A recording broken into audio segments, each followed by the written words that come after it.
Hello, AP Worlders. We are trying a new program today. We are recording on the Chromebook, and I don't even know how long it lasts. I don't even know if it lasts for 15 minutes or not, or it could be longer. You might be in trouble. We might have longer recordings. But anyway, this is the Rise to Islam recording or lecture.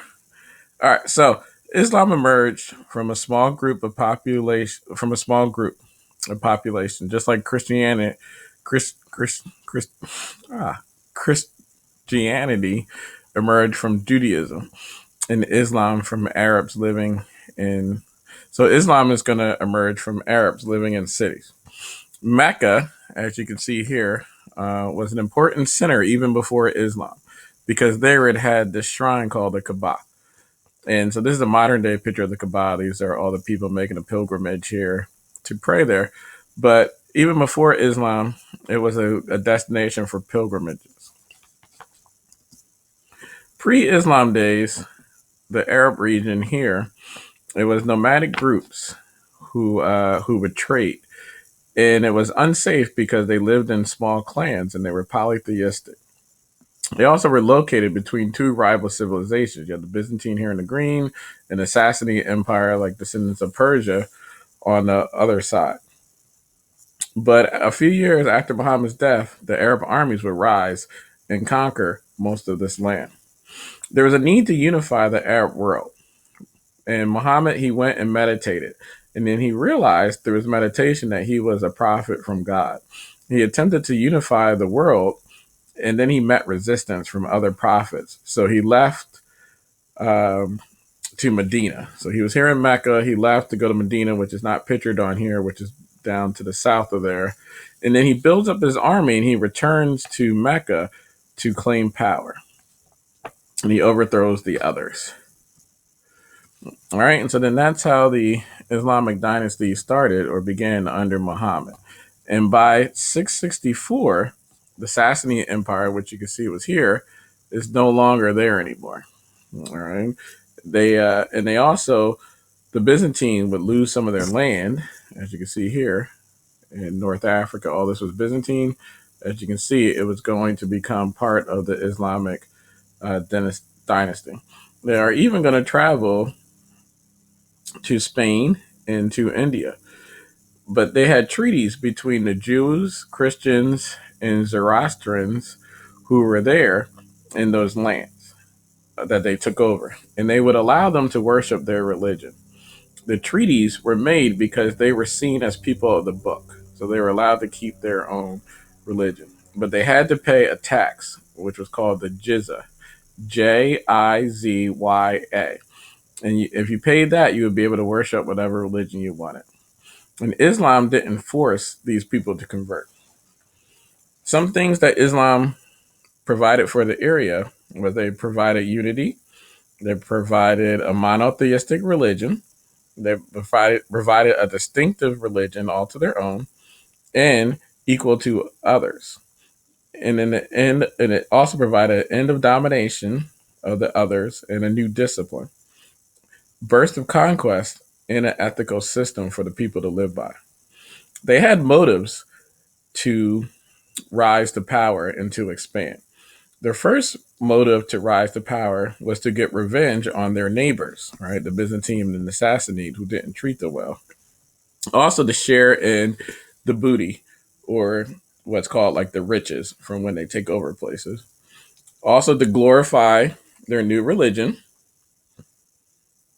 And the biggest one was to control the trade routes. All right. As you can see, the Middle East would be a big area for trade to pass through. And so if they could control the trade there, that would be important. Some people did convert in these areas that they took over. There was a lot of reasons to convert. One reason to convert was the religious aspect. Second was a social reason of not having to pay the tax to worship, the jizya. Also, you could share in the riches through conquest. So if you were a Muslim, when they took over new lands, you would be able to share in those riches or the booty. And you could get a government job if you converted. A lot of former slaves in Persia would convert to increase their social status. Dar al-Islam, this term, that's going to be referred to as land under the shared traditions and Muslim way of life.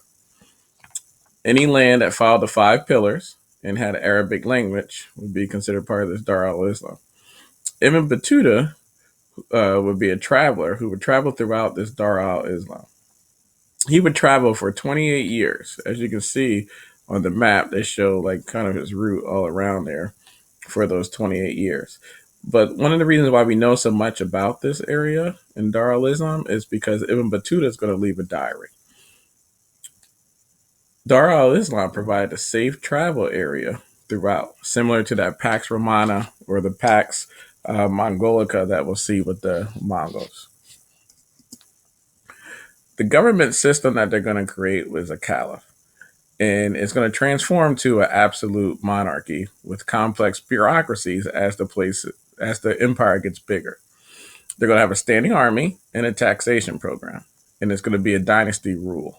The first group, the Umayyad, as you can see spelled here, uh, what's going to happen is they're going to become addicted to luxury goods, and they're going to become sloppy in their rule.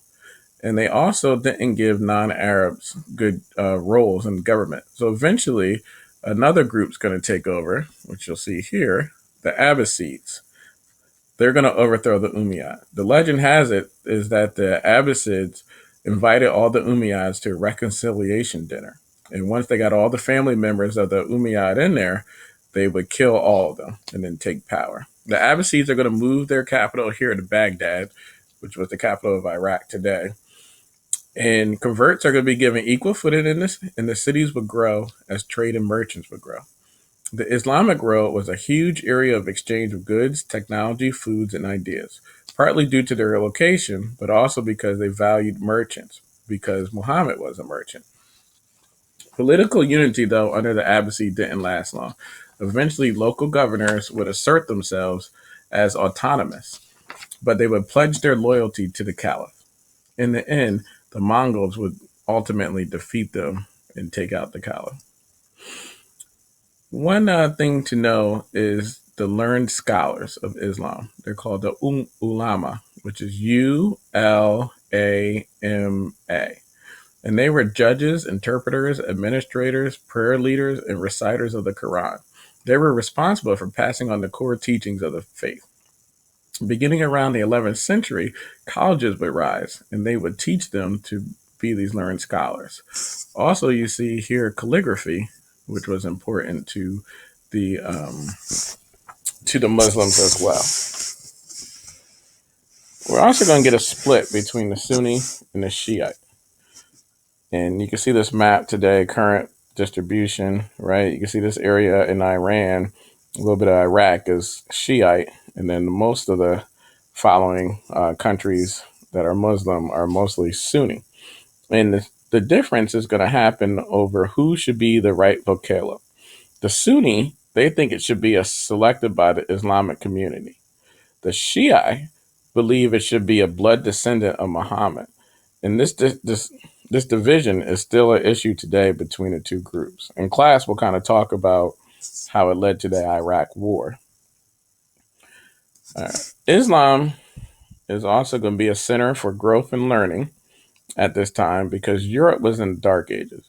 The Muslims would build off previous learnings of the classical era, and some advancements that they had included medicine, such as treatments for measles and smallpox, being able to classify material into categories such as animals, vegetables, minerals. They had the best hospitals at the time. Their doctors had to go to medical school. Muslim scholars also came up with the idea of observation and experiments in science. They laid the foundation for optical work today. They had the creation of algebra and new math solutions, astronomy discoveries. They also came up with the mosaic, a design of small tiles to make a picture. They're also going to have minaret towers and squinches. Women and men in early Islam. Spiritual life of the Quran is clear. Men and women are equal. But in social terms, the Quran viewed women as inferior and subordinate. Women were given control over their own property and rights of inheritance.